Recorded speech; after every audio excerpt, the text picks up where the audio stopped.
Біз тарихты қарап отыратын болсақ, біз осы уақытқа дейінгі болған барлық жаңағы қиыншылықтар, әртүрлі зобалаңдар іштен шыққан жаңағы жау дейміз ба, іштегі бірліктің болмауынан іргеміз сөгілген екен.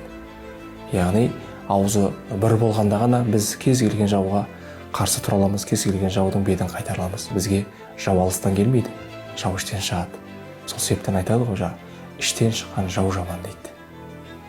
Бұл деген іштен шыққан деген сөз, яғни елдің ішіне алауыздық туғызатындардан үлкен халқымыз әртүрлі жағдай тағдырдың тауқыметтерін тартып келген. Бетеге кетсе бел қалар, бектер кетсе ел қалар, берекең кетсе нең қалар деген екен.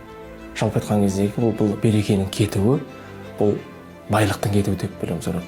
Алла тағала қасиетті Құран кәрімде мынау жаңағы бірлік жайында ерекше айтып өткен. «Ваътасиму бихаблиллахи жамиа ва ла тафаррақу». Түп-түгел Алланың дініне, яғни жібіне жабысыңдар да бөлінбеңдер дейді. Бұл аяттың мағынасы өте тереңде жатыр.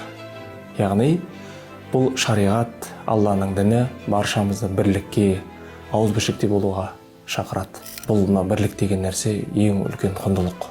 Аллаға шүкір, қазір біз осындай керемет елде өмір сүріп жатырмыз.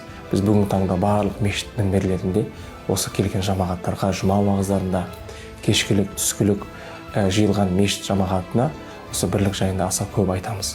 Себебі осылай қазір біз осындай мешіттердегі намаз оқып жатқандарымыз, еліміздегі түкпір-түкпірде күн сайын, ай сайын жаңа мешіттеріміздің есігі айқара есігін ашуы, бұл елдегі тыныштықтың, ауызбіршіліктің арқасында деп айтсақ артық болмайды.